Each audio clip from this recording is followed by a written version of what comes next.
station is participating in a test of the Illinois Emergency Alert System.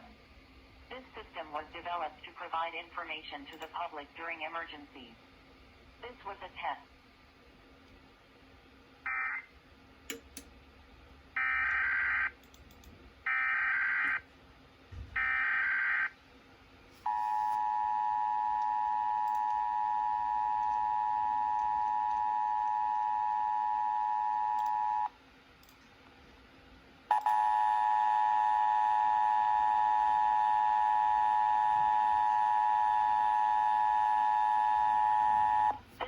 Is participating in a test of the Illinois Emergency Alert System.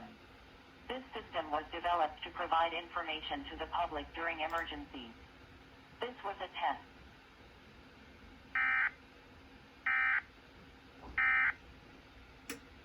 Don't you dare mock Tennessee next time, you bastards.